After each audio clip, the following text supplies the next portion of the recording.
Olá, eu sou a professora Elaine, da disciplina de Geografia. Dentro do tema da aula de hoje, atividade econômica no território brasileiro, nós vamos falar de forma mais específica sobre a tecnologia no campo. Vamos falar também das atividades do setor secundário. Esses temas estão entre a página 12 e a página 15 do livro didático de vocês. Vamos lá? Primeiramente, vamos falar da tecnologia no campo. O trabalho realizado no campo, ele é muito importante para toda a população brasileira, no caso, né? Em função disso, são desenvolvidas diferentes e diversas tecnologias nas cidades para o aumento da produção de alimento e matéria-prima na área rural. Essas inovações tecnológicas, gente, elas trouxeram maior produtividade. Então, com o avanço tecnológico, consegue-se produzir muito mais no campo, tá? Contudo, elas também trouxeram muitas consequências, como a diminuição da oferta de trabalho, tanto na área das atividades que são agropecuária, como as atividades extrativistas. E também a tecnologia, ela também não acontece de forma igual em todas as propriedades. O que eu estou querendo dizer com isso?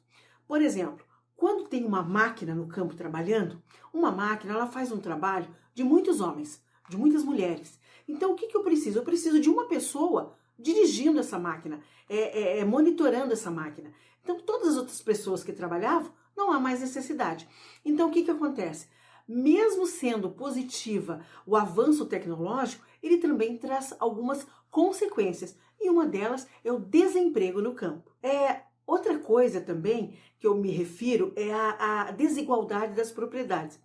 Nem todas as propriedades, nem todas as áreas rurais, elas possuem os mesmos equipamentos. Nem em todo lugar existe trator de grande porte, aqueles tratores super tecnológicos ou implementos agrícolas e tudo. Ainda existem propriedades que não possuem esse tipo de coisa.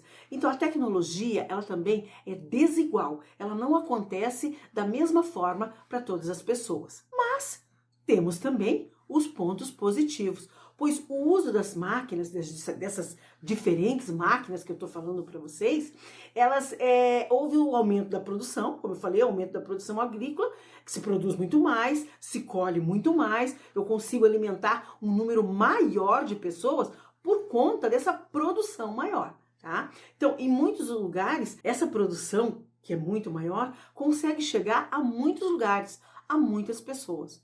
No entanto, gente, apesar da produção ser muito maior por conta da tecnologia, nem todas as pessoas recebem alimento.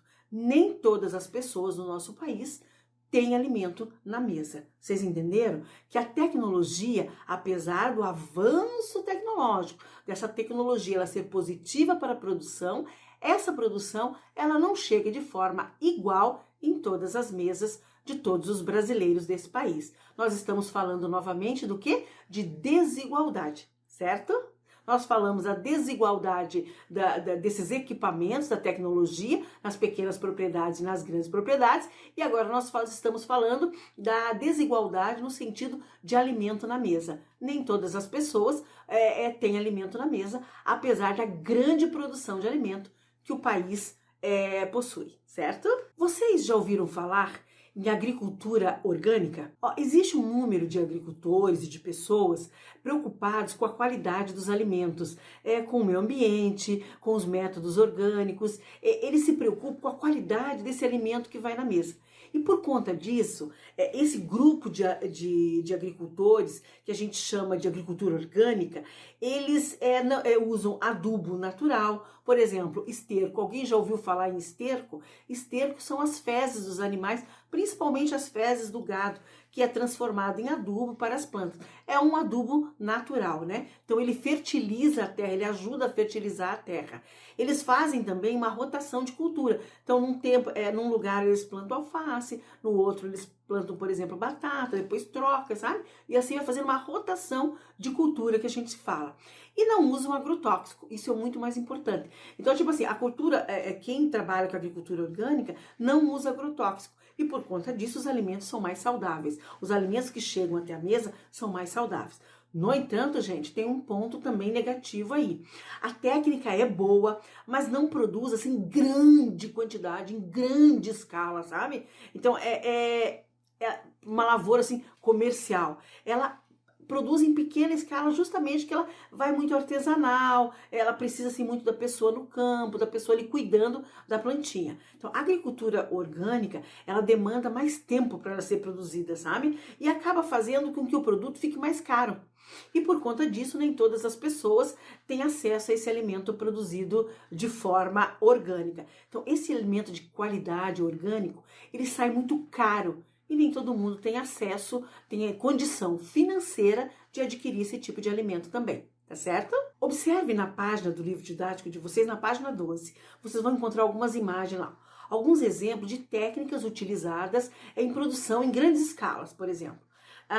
Ali está na página 12 de vocês, irrigação. Observe, é uma técnica utilizada em locais onde chove pouco, em que a água de rios próximos a reservatórios é direcionada para a área de plantio. Por exemplo, em algumas regiões do país não tem chuva com muita frequência. Então, a irrigação, ela é boa nesse sentido. Ela permite que se plante nesse local. Só que também tem outra situação, que é o grande número de água potável, o grande número de água que é utilizado para irrigação, certo? Então tem nessa imagem de vocês lá, e nesse caso é usada a robótica na agricultura, tá, gente? Então é uma tecnologia, a robótica, né? Então a irrigação, implantação de feijão em Campo Novo do Parecis, Mato Grosso, no ano de 2016. Não parece um robô, uma aranha, alguma coisa assim no campo? Vamos para a segunda imagem? Para prevenir pragas, o solo pode ser melhorado com a aplicação de fertilizantes naturais ou químicos, né? Então são desenvolvidos em laboratórios. Aí existe o quê? A indústria, a produção da indústria. A indústria produz adubos, produz produtos químicos, né? No caso, fertilizantes, tanto naturais como não naturais também, para ser levado ao campo para melhorar a produção. Isso também, gente, é técnica e tecnologia que é desenvolvida durante vários anos aí, certo? Ó, essa imagem é da produção industrial de adubo, né, químico no caso, em Sumaré, no ano de 2014. Sumaré é em São Paulo, tá? Outra técnica muito importante, né? Outra tecnologia e técnica que vocês conhecem com bastante frequência, essa outra imagem apresenta para vocês, é o uso das máquinas agrícolas, com as colhedeiras, né? No caso, as colheitadeiras e os tratores, no caso, e implementos agrícolas. O que são esses implementos agrícolas? O arado, o pulverizador, que pode ser acoplado ao trator. Então, observe lá que está aquele trator naquela imagem, ele está acoplado ali um arado. Então, o trator é uma máquina, né, no caso, e a colhedeira ali, a colhedeira não, o pulverizador, ele ali é um implemento, tudo bem? O que essa tecnologia toda traz para o campo, gente? Ela permite o quê? Localização geográfica, previsão meteorológica, dados do solo, que tipo de solo que tem ali, se é um solo bom ou um solo ruim, dados das máquinas em atividade, quanto que essa máquina produz por hora, por minuto, por segundo, quanto tempo ela trabalha. Então existe o quê? GPS agrícolas, dispositivo móvel, no caso seria o telefone, smartphone, essas coisas, aplicativos, como eu comentei com vocês, a internet para agricultura, sensores na agricultura, irrigação automatizada. Então são vários elementos, são várias técnicas, várias tecnologias que estão no campo justamente para auxiliar o homem do campo, para auxiliar o agricultor, para melhorar a produção, certo? Agora nós vamos para um outro tema. Vamos falar agora das atividades no setor secundário. Observe, o campo é o setor primário, tá? Então as coisas, a produção sai do campo e vai para a indústria. A indústria é o setor de transformação. Então lá eu transformo as matérias-primas, no caso, aquilo que vem do campo, né, matéria-prima, em um outro produto. Suponhamos que eu trago tomate do campo, eu levo para uma indústria, ele transforma naquela extrato de tomate ou molho de tomate que a gente tem na nossa casa. Eu trago o grão de soja do campo, por exemplo, eu levo para a indústria e lá é transformado no quê? no óleo de soja que nós utilizamos. Então, nós estamos falando aqui do primeiro setor da economia, que é a agricultura, e o segundo setor da economia, que é a indústria, no caso, a transformação. Então, vamos lá. Atividade industrial é o processo de transformação, como eu já falei, da matéria-prima em diferentes produtos, que poderão ser utilizados tanto pelos moradores da área rural, como da área urbana. E também são produtos que servem para exportação. Então, a matéria-prima, ela vem do campo, como eu falei. Vem do campo, vem da agricultura, vem da agropecuária, vem do extrativismo, vem da mineração. Então, e vai para a indústria, que transforma em outros produtos, certo? Observe essa imagem na página 14 de vocês. É uma indústria de tênis que tem ali, tá? O que nós utilizamos para o tênis? O que nós podemos trazer de matéria-prima para o tênis? Nós podemos utilizar couro no tênis, que vem do animal, né? No caso, o couro. Nós podemos utilizar também a borracha, que é da árvore seringueira, no caso. Nós podemos utilizar o algodão, se ele tiver uma parte de tecido, que vem da lavoura, esse algodão. Então, vocês estão entendendo? Então, eu trago o produto, a matéria-prima do setor primário e vai para o setor secundário para transformação. Ali que vocês estão vendo é uma fábrica de tênis, é uma indústria de tênis, certo? Agora vamos para a frente, ó.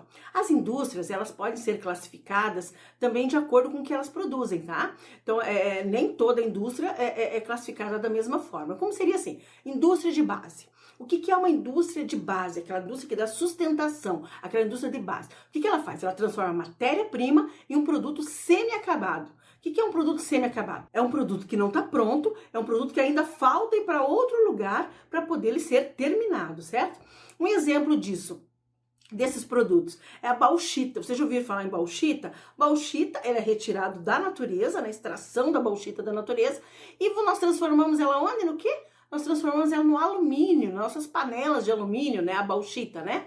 E também, outro exemplo, o petróleo. O petróleo que nós conhecemos, ele é transformado depois também em plástico, certo? Então, o quê? Sai da natureza, vai para a indústria e transforma-se num produto semi-acabado. No caso, o plástico, desse plástico vai se transformar em quê? Em várias coisas que vocês conhecem, certo? O alumínio também, ele vai para várias outras indústrias transformar-se em outros produtos. Nós chamamos isso de indústria de base, tá? Ela faz um semi-acabado no produto. Aí nós temos um outro tipo de indústria, que é a indústria de bens de consumo durável. O que seria isso? Ela produz mercadoria com maior durabilidade. Então, no caso, os móveis, os eletrodomésticos, os automóveis. Por exemplo, você compra um automóvel hoje, ele não estraga amanhã, ele não quebra ou coisa parecida, ele demora tempo para poder estragar, entendeu? Então, bens que duram bastante tempo. Um eletrodoméstico, você compra um liquidificador, a gente imagina que ele dure pelo menos um ano. A gente recebe até uma garantia desse produto de um ano. Então, é um bem durável, certo? Outro tipo de indústria é a indústria de bens de consumo não durável. Aquele que acaba rápido. Um exemplo disso: perfume, cosméticos, remédios, bebidas, alimentos, no caso, produtos têxteis, que nem roupa, tá? Não dura muito tempo. Então você compra um remédio, você toma ali e já acabou, entendeu? Então tem um tipo de indústria que faz esses produtos, essas mercadorias, chamado de não durável. A indústria que faz o remédio, ela é chamada de não durável, tá? Então tem indústria de base, indústria de bens de consumo duráveis e indústria de bens de consumo não durável, entenderam? Então, contudo, gente, a concentração industrial, quando eu falo indústria, a maior concentração industrial do Brasil está na região sudeste, com assim um destaque maior para o estado de São Paulo, certo? A localização, no caso, na região sudeste e principalmente o estado de São Paulo, que tem o maior número de indústria do nosso país, tá? Nessa região do estado de São Paulo é o lugar onde se desenvolveram as primeiras indústrias brasileiras. Observe nesse mapa aqui, né? Observe nesse mapa a região sudeste que eu estou me referindo. Essa região sudeste, ela é composta de 4 estados, então ali no caso nós temos ali São Paulo, nós temos Minas Gerais, nós temos Espírito Santo e também o Rio de Janeiro, certo? Como eu estou falando em produção, a produção do nosso país, do setor, no caso da matéria-prima, que é o setor primário, e o setor secundário, que é o setor de transformação, então os dois setores, ele criam o quê? Mercadorias. E essas mercadorias, gente, ela é transportada por todo o nosso território, por todo o território brasileiro, inclusive para fora dele. A grande maioria dos produtos, quase que a totalidade dos produtos, ela é transportada pela rodovia no nosso país. No caso, por meio de veículos, ônibus, caminhão, principalmente caminhão, né? O caminhão, o carro, o ônibus, o avião, são os diferentes transportes que carregam essas mercadorias produzidas no campo e produzidas na indústria por todo o território brasileiro, certo? E apesar de ser o transporte rodoviário o mais utilizado no nosso Brasil para o transporte das mercadorias, as nossas estradas, elas são muito sofridas, elas têm muito buraco. As nossas estradas, elas são muito ruins. Na imagem do livro didático de vocês, ali aparece ali, ó, o meio de transporte mais utilizado, e na fotografia para essa estrada com buraco em Marabá, no Pará, em 2012. Mas se você observar na sua rua, na sua casa, ou quando você vai passear, você vai perceber a quantidade de buraco que existe nas nossas estradas. Agora vejam bem, uma estrada toda buracada, o que vai acontecer? Acontecem muitos acidentes, perde-se muita mercadoria. E por que vai perder mercadoria? Alguém já foi viajar atrás de um caminhão carregado de grão de soja ou de milho e ficou caindo e ficou olhando, observando que vai caindo pela estrada?